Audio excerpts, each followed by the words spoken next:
Hi there, my name is Onasis Prado, and today I'm going to talk about some topics that probably will help you if you want to improve your presentation skills.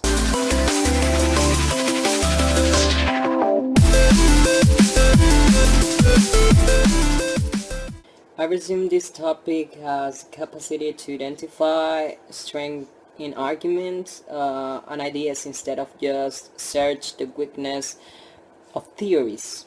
This ability is acquired by every efficient critical thinker who evaluates the source fidelity, the logic of support, and the basis of arguments.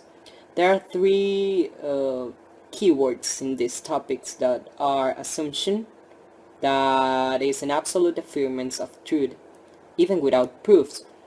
Also speculation, a possible situation only, and generalization, a typical behavior that is claimed to be repetitive.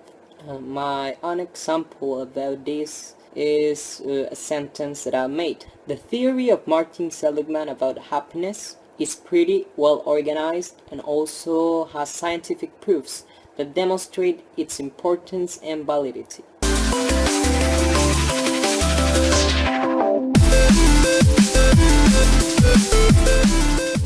This topic obviously represents a total agreement with the main argument and also the supported information, but also current information that always surround the essence of the main idea with the purpose of linking the main argument with the conclusion. For example, global warming is damaging the ozone layer. It is proved by Canadian scientists that the rise of carbon dioxide levels is the most alarming fact. There are a lot of products nowadays that produce dioxide, and even the industrial processes to create these products also use materials that contaminate and throw this poison to air. Everybody knows that we live in a globalized world, so in a certain point we born as morbid consumers, and one consequence of this behavior is the increment in the demand of products and also the increment of air pollution.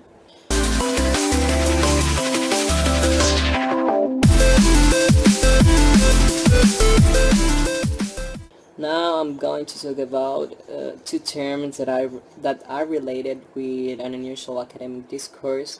Both serve as words used for an assertive claim. The first one uses less assertive modal verbs like can, could, might, and may, certain verbs, adverb frequency, and other things, while the second one uses more assertive modal verbs like will and must.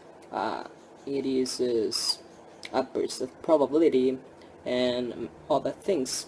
One example of headwind is it was probably the best decision of their lives.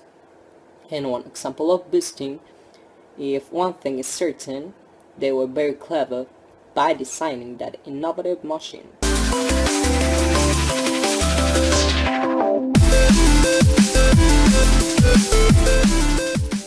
Using the correct linker, well, this topic is very interesting because linkers are very useful words that are used when someone needs to mark some transitions. And transitions of what? Well, transitions between two different points or two different situations. My own example about this topic is, at first I was pretty anxious about the investment, but the earnings came very soon and I started to be more confident.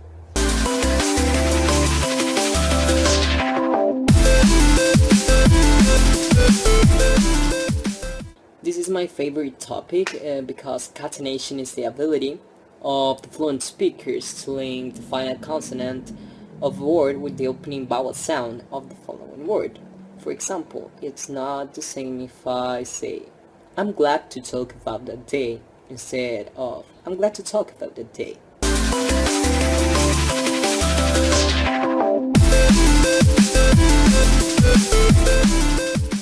This last topic is common when speakers try to reformulate arguments because they have a disagreement or a conflict of ideologies or ideas. So they restate their own arguments or also the other's arguments by using some phrases that persuade. For example, this little paragraph. Technically, your idea of electricity is not correct at all, because that facts are very old and the newest and recent researches says the same thing that I'm sharing with you.